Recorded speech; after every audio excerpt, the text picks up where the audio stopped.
MLB First Pitch, Friday, August the 2nd. We are live every weekday, 11 a.m. Eastern, right here on WagerTalk TV, 8 a.m. Pacific, because we're breaking down the games real time for you with the best cappers at WagerTalk.com. And we take your live questions for additional games you want to look at, player props, any other baseball questions for Friday. Send them our way. I am Steve Merrill, filling in for Dan Alexander, but don't you worry, Joe Ranieri is in the studio grabbing the questions as we speak from YouTube TV, YouTube Shorts, Instagram Live, TikTok, and X on Twitter. Joined by two of the best at WagerTalk.com, Bryan, Leonard, Adam Trigger, and let's get right into it, boys, with some big game breakdowns, and then we'll look at some of the viewer questions here in a moment. And as you saw there, the cat plays, so we maybe get some dogs from Bryan Leonard, but we're going to start off with a competitively priced game in which it's basically a pick 'em. So I'm not sure you can find a dog in this one, Bryan. Let's go Cardinals and Cubs, 2:20 Eastern, a little daytime action for the live viewers for your big game breakdown on Friday. Yeah, it's the only day game today. So I wanted to get something up on this game, and we're going to take a look at the Cardinals and Cubs. It's not the biggest game on the board. I believe Baltimore and Cleveland's probably the best, but this is a really good rivalry. I had previously recommended last time I was on Boston with Eflin and his first game with his new team. That worked out pretty well for us, so I'm going to the same type of analysis here. Eric Fetty has pitched himself out of the big leagues and had to reinvent himself in the KBO. He did a very good job there. He returned to the States and was able to get a job with the Chicago White Sox, an all-time bad team, unfortunately. But despite the Sox record, he was able to post a 7-4 mark, 3.11 ERA, 1.14 WHIP, and now he gets traded to a contender. He's in the middle of a playoff race, so you've got to expect him to be excited as hell to be able to pitch against the Cubs here. Quite a bounce back for the 31-year-old righty. And take a look at Xavier Assad's records. He looks like a fine starter.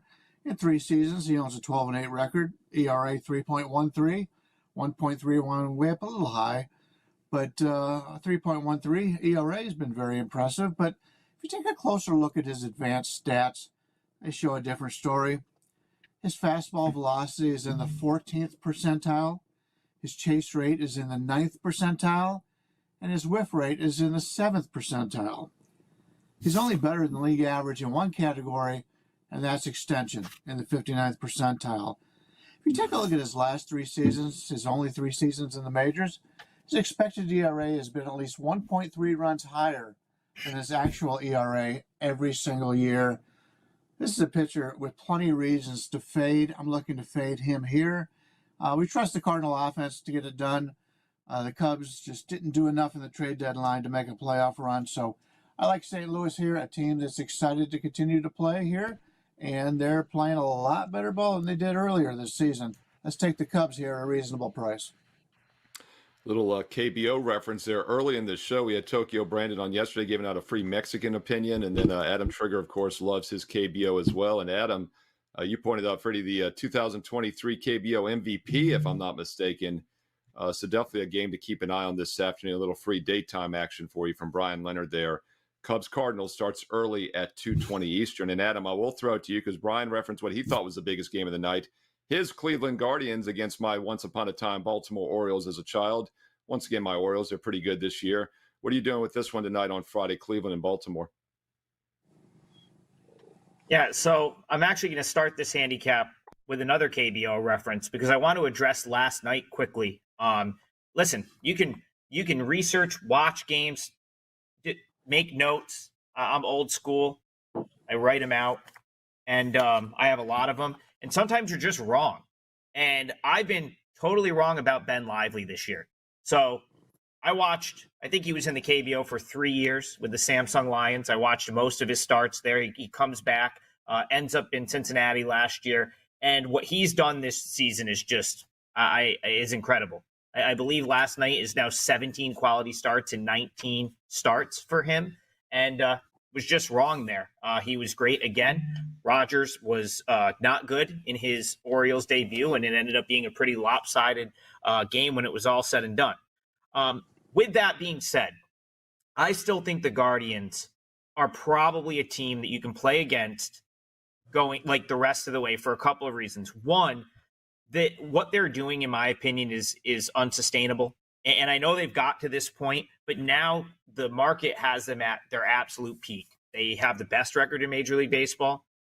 They've won 7 of 9. So, they had their little lull early July, like right around the All-Star break. But they've come out, they've gone 7-2, 5.3 runs per game, 14 home runs in that stretch. I remember doing a show, it might have been with both of you. I know it was with Bryan Leonard prior to the season, where we kind of laughed at the Guardians lineup.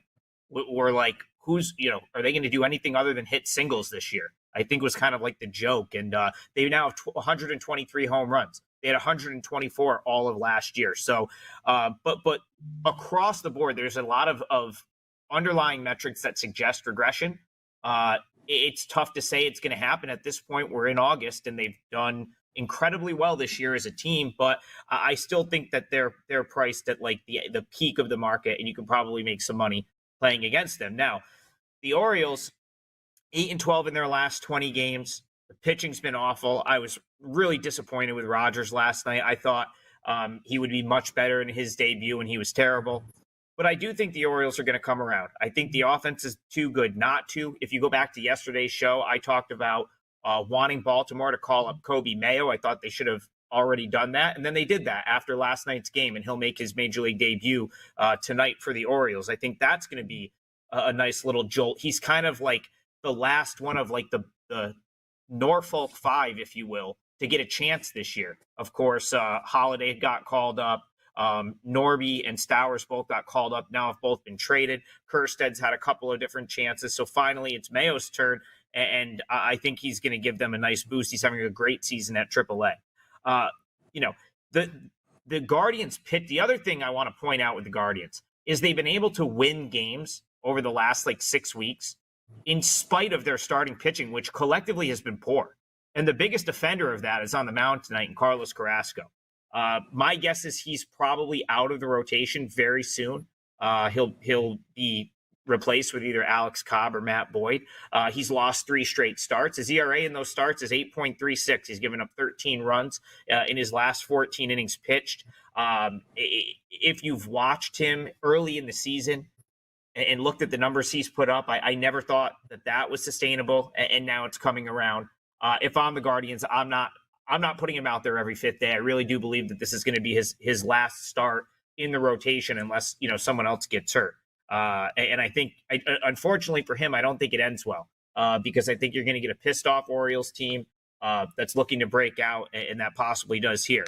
Gunnar Henderson's 3 for 3 against Carrasco, not a huge sample, but he does have a long ball. And the only reason that we're talking about this here, and I haven't made this a client play, is the only box I can't really check off is Dean Kramer. He's just not someone I've looked to back this year. He has a 6.23 ERA in 3 career starts against Cleveland. That's not great, but he has been good since coming off the IL, Steve. 3.96 ERA in 5 starts since coming off the IL. So, maybe some of his early season struggles had to do with that a little bit, or the struggles prior to him getting hurt. So I do have a pretty strong lean here toward the Orioles. I also wouldn't be surprised if you see runs again, similar to last night. That game soared over the total, and you've got a 9 flat here. At least it was earlier when I checked. It might be taking some money, but I think you're going to see some runs with these 2 starting pitchers. But I do think the Orioles find a way. They kind of need this one. I still give Kramer the edge over Carrasco, and I think Baltimore finds a way to get it done. Yeah, don't look now, but like you said, Adam, the Cleveland Guardians, your Cleveland Guardians, Bryan Leonard, the best record in baseball. Hey, don't tell Dan Alexander. He'll be back on Monday here in the host seat. But yes, Guardians, 611 winning percentage. The Phillies have fallen now to 602. And we talk about this all the time, guys. Almost every team wins 40%. Hardly any team wins over 60%. And other than the White Sox and the Rockies, who are right below 40, we got 2 above 60, 2 below 40. Everybody else is in the middle of the pack there, including these Orioles and Yankees, who are tied at identical 591, 65, and 45 records. Big game this weekend, a big series this weekend, Guardians and Orioles, a possible playoff preview. All right, we're going to take some live questions here in the chat. And once again, always great to see people asking away. And Ruzin points out Tokyo Brandon gave him that Mexican baseball opinion yesterday. And then, Ru, that's because you asked for it, man. He wants to get compensated. You got compensated by getting a free Mexican baseball opinion, my man. And he mentioned he tied it up with his Braves -1. Well, I gave that out on Wager Talk today. Is that where you got it, or did you have it on your own? all seriousness, Wager Talk today is up here at noon Eastern, so don't forget to watch it after first pitch every weekday here on the channel.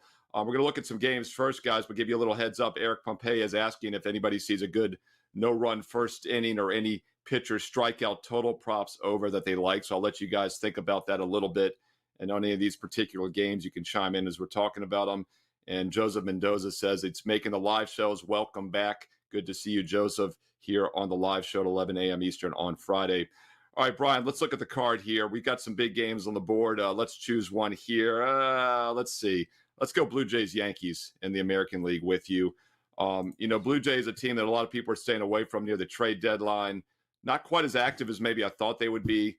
Yankees obviously are a contender, as I mentioned, tied with the Orioles for first. Big picture, what are you doing with both of these teams going forward, Brian? And do you see any value in this game tonight on Friday? A couple things before we get to this game. I just wanted to point out in that Cubs game, the wind's blowing in 13, 14 miles an hour. So that means even less runs than you would expect. As for the game, the great breakdown by Trig. Yeah, Cleveland, I'm really worried about Cleveland. Tanner Bybee was supposed to pitch today. He got pushed back. He's got some arm stiffness. That's not a good thing when he's your number one starter. And Cobb coming in, if he's healthy, he'll make a difference. But if he's not healthy and Bybee's still struggling, you're going to go into the playoffs, if you make the playoffs, with guys that shouldn't even be in the rotation making major starts. So the excitement for Cleveland having the best record is fine, but I agree they're going to have a rejection pretty soon and struggle. I also want to point out the weather today. We've got 5 games: the Detroit, Washington, Yankees, Cleveland, and Cincinnati games, all with possible rain delays or possibly a rain out. A lot of weather going across the country today. So unfortunately, we may be talking about games that don't even get played. But let's get back to the game that you had mentioned with Toronto and the Yankees. Gausman going against Stroman. Stroman's been a guy who really has not had a very good season so far. And Gausman, he's pitching better now than he was earlier. He really struggled. He didn't really have much of a spring training, so the first part of the season has been his spring training, but he's doing a little bit better. But still, neither one of these guys are what they had been in the past. And we got 2 teams hitting the hell out of the ball. When you've got a Toronto team with your first baseman is the best player on the team, and he is hot as hell, and you got a Yankees team who everybody seems to be hot right now, even your catcher's back and clean up. These are 2 teams that I'm looking in this game to play the over. We're looking at a 9 here right now on the total, and I think that's really nice number. Despite Gausman and Stroman's reputations, if you take a look at their advanced stats on Savant, it's basically blue all over the place, except for Gausman's only allowing 6.5% on the walk rate. Neither one of these pitchers pitching very well right now. The Yankees have had some problems in the bullpen, and of course, Toronto's traded away most of their entire bullpen. So this is a game where I don't want any part of the pitchers on either one of these sides. I look for the over. To me, this is the better bet in this game. Play over the 9 between the Blue Jays and the Yankees.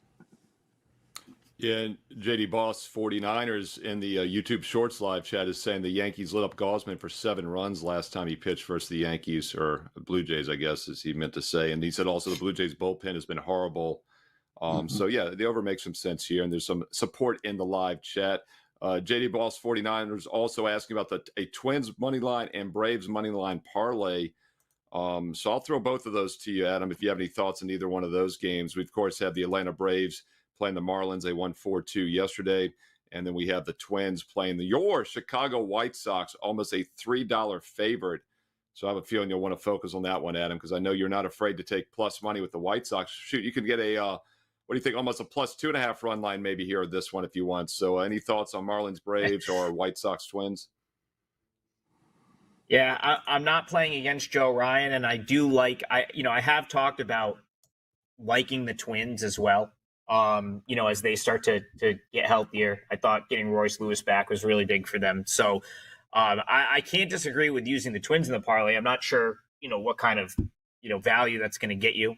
They're a clear favorite, but this is not a spot where I have any interest in trying to do anything with the White Sox. I took a couple shots of them earlier this week. I won one of my +1.5 bets, lost the other, and I'll probably stay away from the White Sox for the time being. I don't know that this is the series to jump in with them, especially with the Twins needing these games.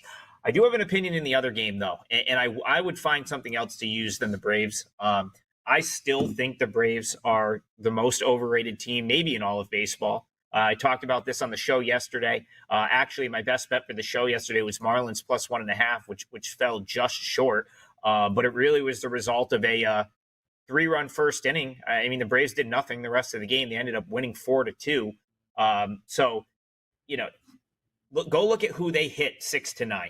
Right? I mean, it's this like, I really believe that if there was any other name on the front of the jersey with that lineup and that roster, prices would be 30 to 40 cents difference as it pertains to the Braves.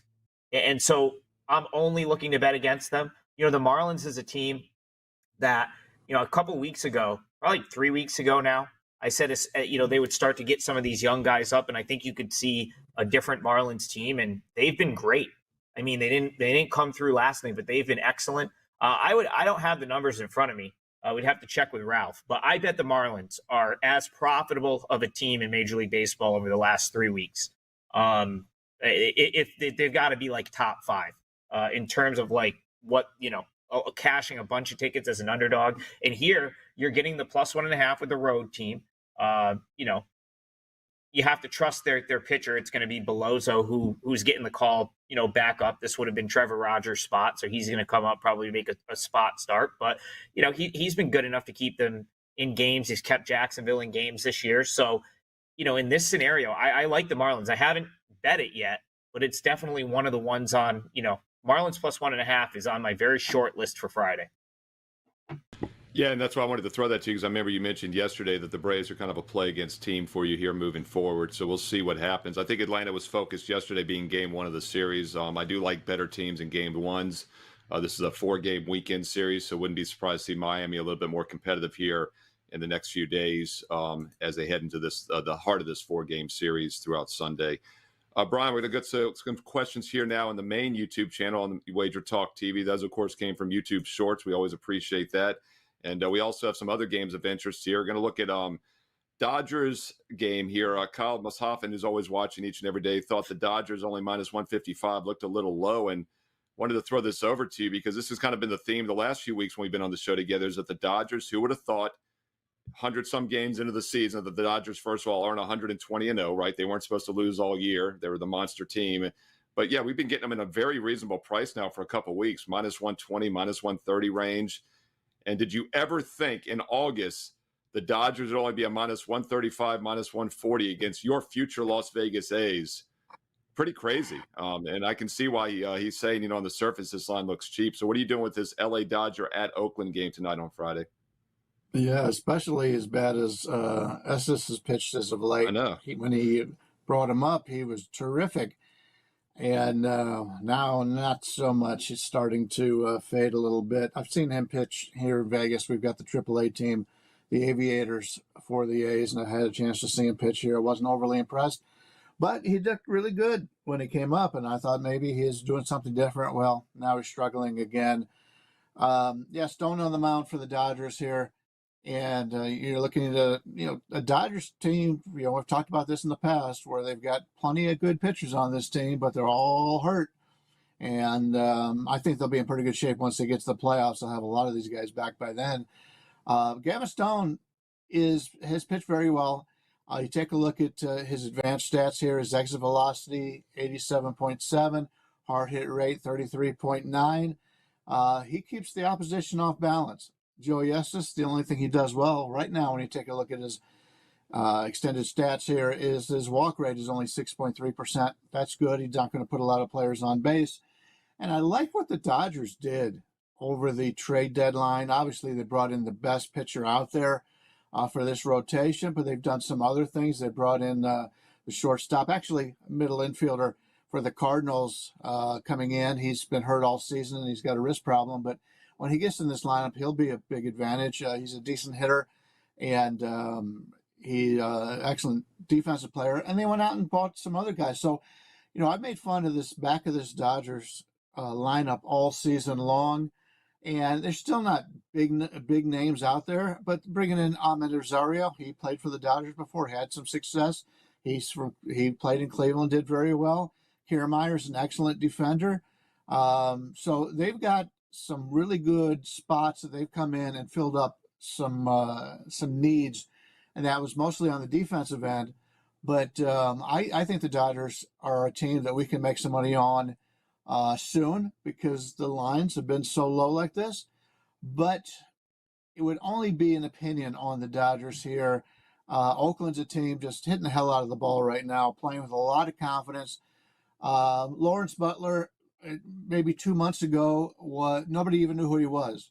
He was hitting in the 180 range, I believe, for the A's, not a lot of power. And he's been one of the best players in baseball over the last month, along with Brent Rooker.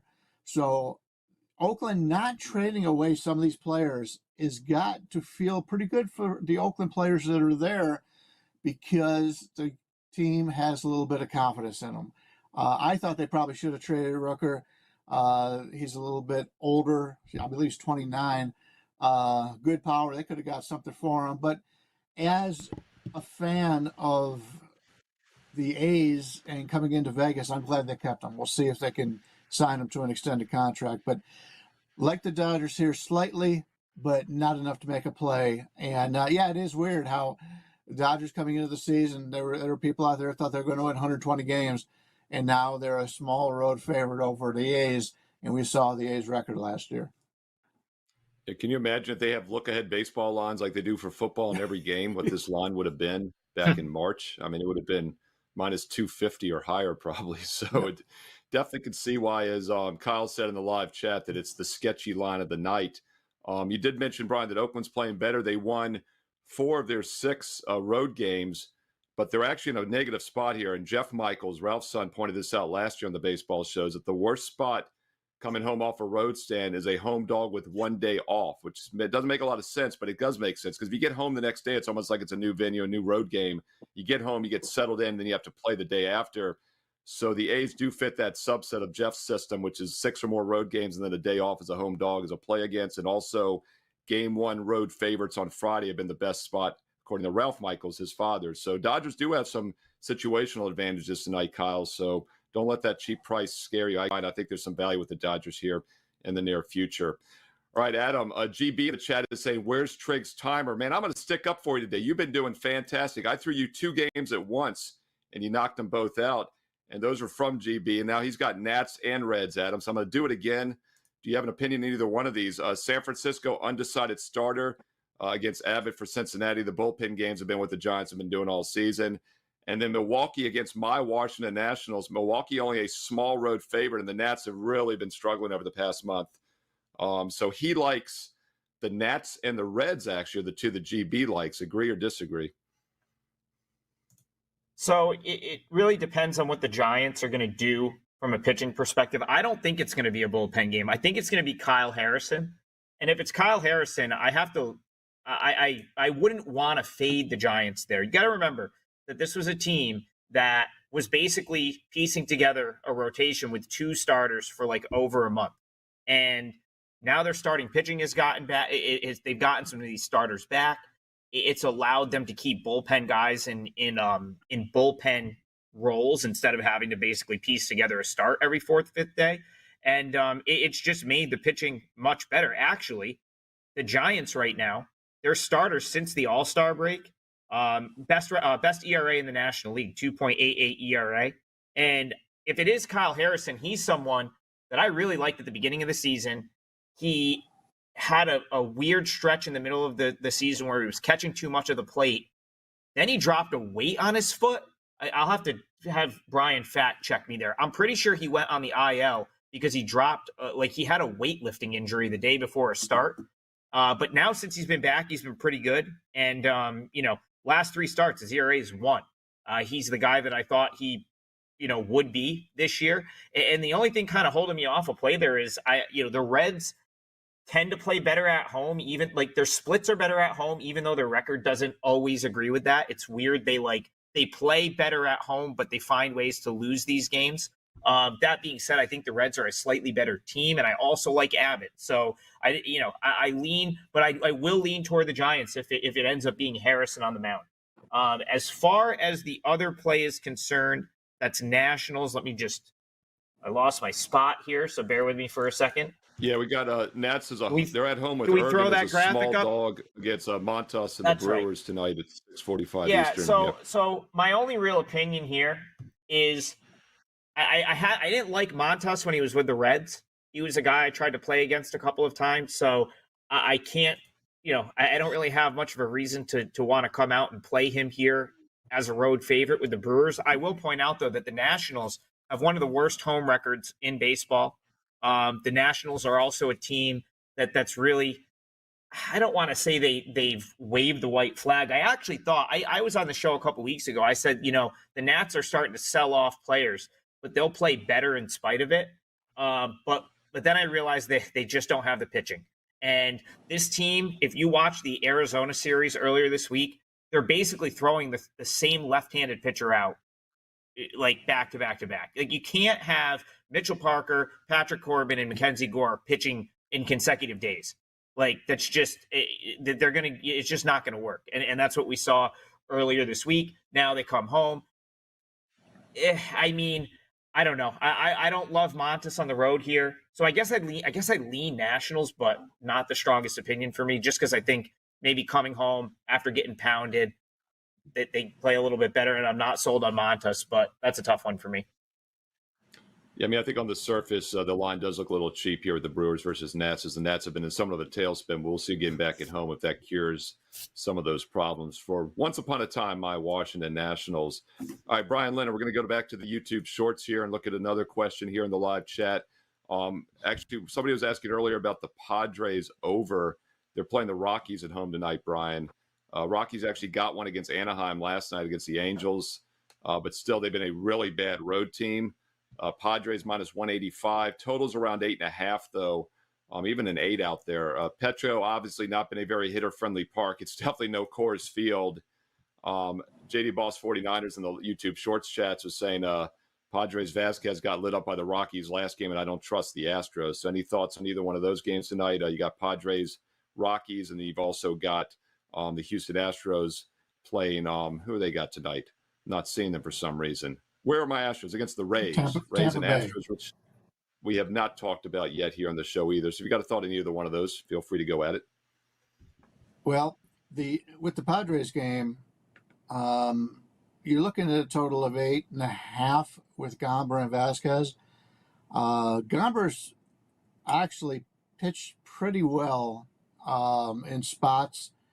Vasquez is another guy. It seems like Vasquez is pitching every time I'm on the show with Trig, because we got our opinions on Vasquez. It's not a good spot for the Padres because they played some real tough opposition, and now they're playing one of the worst teams in baseball. So you can see somewhat of a letdown here.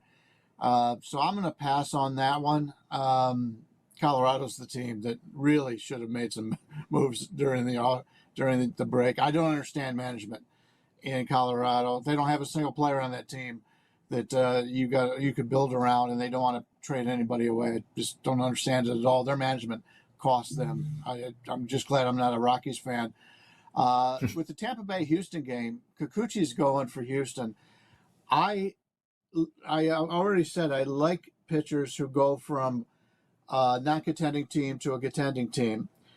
And if you've read anything about the Kikuchi deal, all you heard about was Houston gave up way too much talent for a rental in Kikuchi. And I agree, but Kikuchi hears that too. And so he's going to be very fired up to play against Tampa Bay here. The problem is Tampa Bay rakes against lefties.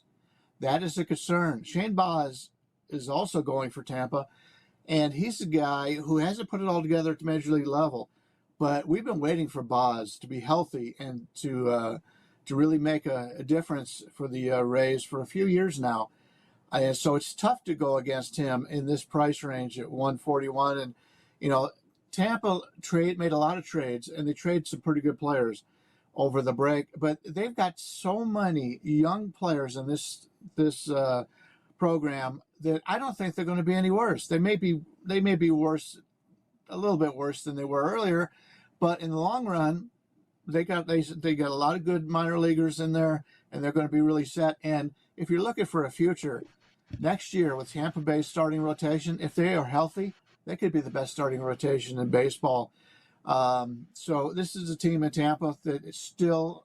It's tough for me to go against Tampa because they're such a well-run organization as opposed to the Rockies. So it's tough to go against them as a dog here. But then again, I like to play pitchers that are going to a quality team here. Unfortunately, as I mentioned, Tampa ranks against lefties, so I'll have to pass. Neither one of these will probably make my card today. Yeah, I mean, beginning of the season, both Tampa and Houston probably the two biggest underachievers, and they both were bullpen teams from the past where they've had a lot of success, and both bullpens were really bad out of the gate. But then Houston has turned things around after that 7-19 start. They've now gone 49-33 since, one of the best records in baseball. Tampa, meanwhile, just 2 games above 500, still only 4th in that very competitive AL East. So we'll see how this weekend series plays out. And live chat is kicking it up. We're going to get the best bets here on the show in just a moment. Tyler, fashionably late Friday. Tyler, you're always here. They always appreciate seeing you in the live chat. Fortunat, also, you're always here as well. I didn't realize you were a Sacramento guy. He says he's going to be sweating even for the 7 p.m. Eastern or 7 p.m. Pacific start games next year for his Sacramento A's on their way to Las Vegas eventually. Bryan, you might not have any of these guys on the roster by the time they get to Las Vegas, if they ever do, as it's going to be a few more years. We'll see what happens. But before we get to best bets on the show, got to talk about the Philadelphia Phillies. Dan Alexander will be back here on Monday in the host seat. He's letting me fill in today on Friday. And Adam, I'll throw it to you before we get to best bets. Richard Lockhart in the chat is saying Phillies money line as a dog. So what are your thoughts there? We're getting the second best team, as you said. They're now behind the Indians, the Guardians. They're the second best team in baseball, but are getting the Phillies as a slight dog at Seattle. This is a big-time weekend series as well in the Interleague. Yeah, that's a tough one for me. And the reason is, so I go to a lot of AAA games. I'm kind of in a hotbed of AAA baseball up here in central New York. I've got like 6 ballparks within a couple hours of me. One of them being it's Coca-Cola Park in Allentown, Pennsylvania, Steve, where the Lehigh Valley Iron Pigs play. That's AAA for the Phillies. And Bryan made a comment when he was talking about the A's where he got to see Estes pitch and, wasn't overly impressed, kind of came up and was like insanely good and then started to regress. And that's kind of how I feel about Tyler Phillips. I wasn't overly impressed with him during his time at Lehigh Valley, and he's come up, and I believe he's got 15 scoreless innings and a whip of 0.76. In 25 MLB innings since being called up. I don't think that lasts. I don't think it's possible to continue. Now, can it continue against a team like the Mariners? Yes, because they struggle to hit the ball. But on the road here, Bryan Woo is a guy that I have been high on in the past. He's had a really weird season, though, in terms of just it's like one injury after the other, freak injury after the other. So he hasn't really, he's kind of hasn't really got off the mat this year for in that regard. But then you look at his numbers, and he's sitting there with a 2.35 ERA and a sub-1 whip, which is insanely impressive considering what he's had to deal with this year. You almost never see a guy that has to deal with injury. He was limited on a pitch count and stuff like that. And he's just been, when he's out there, he's awesome. Last time out, he only makes it 4 innings, but he was still unhittable. So, other than he had a couple blowups. I think one was at in Anaheim, right before the All-Star break. He hasn't had many bad outings. He's not going to go particularly deep usually, but he's going to give you a pretty good start. So I kind of lean the Mariners here, but man, the Phillies are due for a win. That's the only thing kind of scaring me off. Yeah, I kind of thought the Phillies were due to regress at some point. I talked about that over the past month. They weren't going to win nearly 70% of the games, but you do feel like now that 60% mark, still a really talented offense and pitching rotation that they'll probably be a play-on team here in the near future. All right, we've covered 11 of the 15 games. We're about to get 12 and 13 of the 15 with two best bets and games we haven't talked about. In fact, the only two games after we get to the Royals and Tigers as best bets and Pirates and Diamondbacks that we haven't covered are going to be the Red Sox Rangers. So I'll give you a quick take on that. Some early sharp money came in on the dog Rangers as a home dog, and the early sharp money moved it from 8.5 to 9. So for what it's worth, the sharp overnight money was on the Rangers and the over in that game. And then the one other game we're not going to get to on the show here today is Mets-Angels tonight. I'm going to do a standalone solo video here, so be sure to click subscribe and hit the bell for an instant alert so you know when that Mets-Angels free play video is up this afternoon right here on Wager Talk TV. And you like the fact that we covered almost every game for you here, give it a thumbs up, like, subscribe, and comment below on the replays. We read the comments and we reply back. All right, the only two games we haven't touched on now. Let's get going. Best bet time. Bryan, Leonard, I'll start off with you. 6:40 Eastern tonight. Kansas City Royals at the Detroit Tigers. What are you doing with this one, and what do you have going on this weekend at WagerTalk.com? Yeah, as of right now, I don't have any plays up for today. I will later on, but since we only got the one early game, I'm able to do a little bit more work before I put the plays up today. So there will be plays, just nothing up as of yet. We do have that great special going on right now, I believe. If you buy the next 2 months, you get this month for free. I'm sure you'll talk about that before it's all over. But a lot of great specials out there. If you're looking to buy either one of us or anybody on the site, save you some money. But I'm going to take a look at this Kansas City-Detroit game. And the handicap's very simple. Neither of these two teams hit southpaws very well. Kansas City has a WRC plus of 90, while Detroit comes in at 79. So that's 10 and 21% worse than the league average against lefties. And we're not talking about your typical lefties here. We're talking about Cole Reagans and Tarek Skubal, elite major league arms. Reagans has a 3.37 ERA, 1.17 whip. He's in the 93rd percentile in whip percentage, 87th percentile in strikeout percentage, and he has a 21.2 K minus BB percentage compared to league average of 13.8. The Royals lefties coming off of two subpar starts where he permitted a combined 7 earned runs in 11.2 innings. Unlike others who believe that what you've done in the past recent starts have some legitimacy, I don't. It's never been proven. So when I find a quality pitcher like a Reagans coming off of 2 bad starts, that tells me I expect him to bounce back big here, and I do in this situation, especially against a Detroit team, as I mentioned, that doesn't hit lefties well.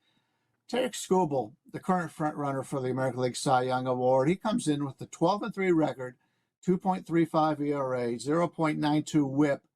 He's in the 82nd percentile or better in 9 key metrics, and his strikeout to walk ratio is an outstanding 25.3.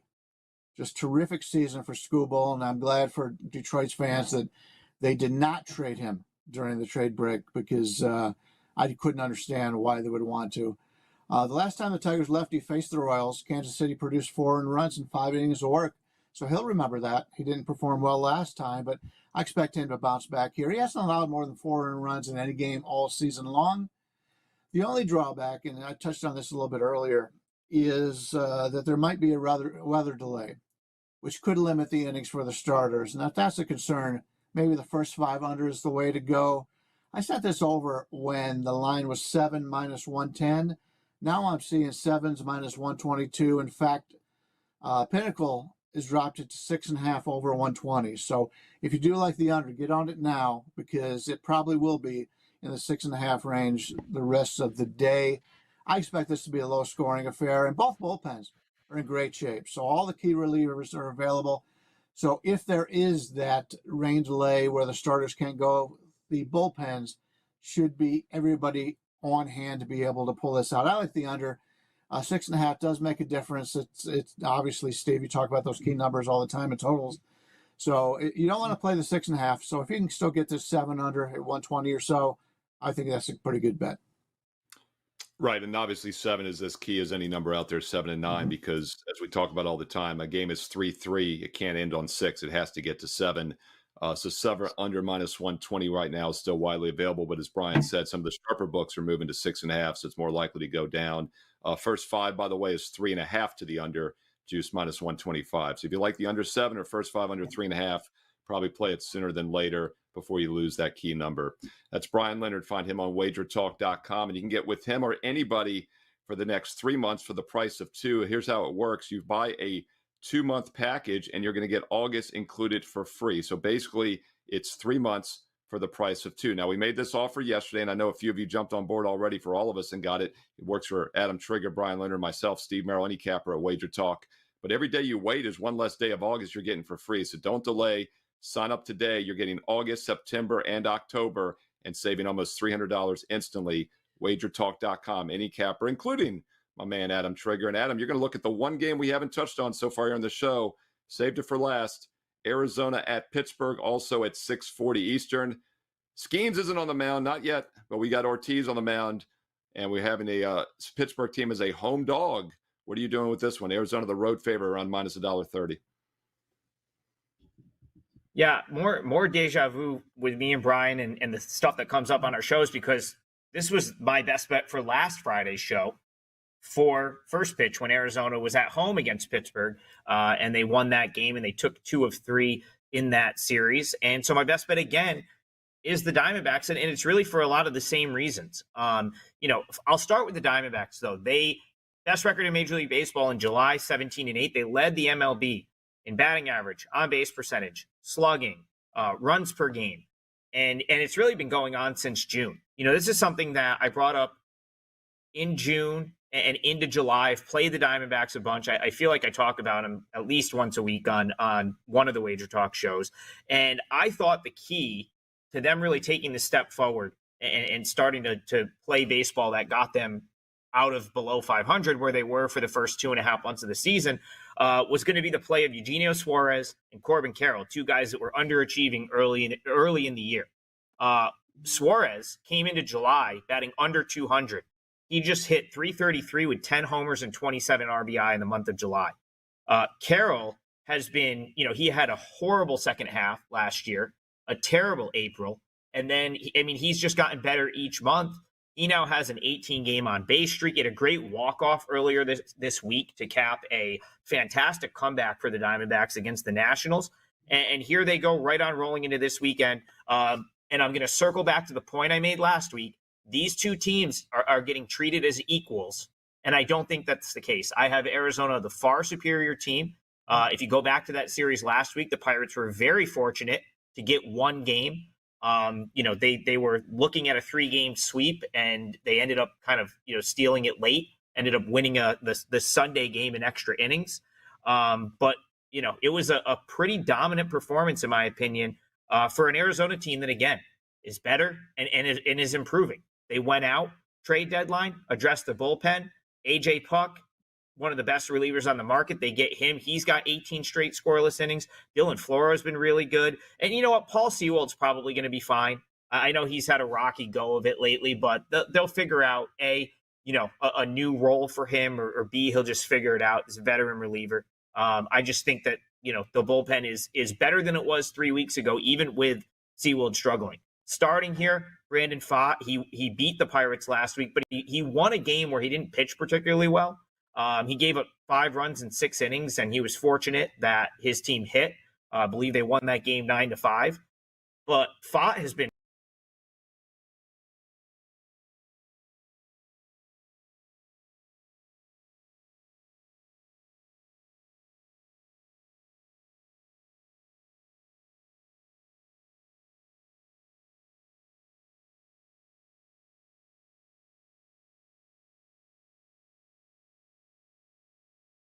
with him in the starting rotation. It was their sort of reasoning for trading away Martin Perez.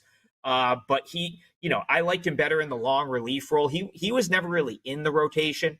I don't know that he has a good enough pitch mix to sustain this. And so now you're going to give me Arizona getting to see him after just seeing him, last week. And I'll point out that they did kind of eventually break through in that game. He kept Arizona off balance first time through the order, but I think they got to him in like the fifth or sixth inning in a game on the Friday night game where they also won. I think they'll have success against him here as well. You're going to get Josh Bell in the lineup. Instant answer for the Christian Walker injury. Go out and get Josh Bell. He hit. I think he's hitting 500 in the last week. His last 7 games with the Marlins, he's hitting over 400. He was on an absolute tear. I hope he continues that. He at least, we know he likes hitting in Pittsburgh, or at least feels home there. He spent a lot of time there. So, I just don't see how Arizona is so short of a favorite when everything sort of suggests that they're not only the better team, but like a significantly better team. I'll probably find my way into this series. I don't know if this is going to end up on my client card just because I felt like minus 130, even with all of the boxes being checked, minus 130 for a road game here was a little bit steep. But that being said, still a very strong opinion of mine. I think the Diamondbacks have success again this weekend, just like they did last weekend. Yeah, we talk about teams that underachieved out of the gate. Arizona, the defending NL pennant winners, subpar team the first few months, definitely might have some upside value here over the next few months if they play up to their potential. And Adam likes them tonight as a small road favorite at Pittsburgh. All right, we covered 14 of the 15 games. Once again, the only game we didn't get to was Mets-Angels, but I will have an in-depth 5-minute free play video here this afternoon for you right here on WagerTalk TV, Mets-Angels. So be sure to click subscribe and hit the bell for instant alerts. Don't forget, WagerTalk today is on live here in 10 minutes at the top of the hour, noon Eastern, 9 a.m. Pacific after first pitch each and every weekday. Also, don't miss Last Call. We do have Saturday programming live at 11 a.m. Eastern tomorrow. No first pitch on Saturday, but we got Last Call. There'll be baseball talk, basketball, Olympics, UFC, lots of different sports this weekend. And oh, by the way, I'll have a Puerto Rico USA basketball video up this evening as well here on WagerTalk TV. So click subscribe, click the bell for instant alerts, thumbs up, like, and comment below. We read all the comments and reply back. Thanks for watching. Best of luck tonight and this weekend. And stay tuned. WagerTalk today is up in 10 minutes at noon Eastern.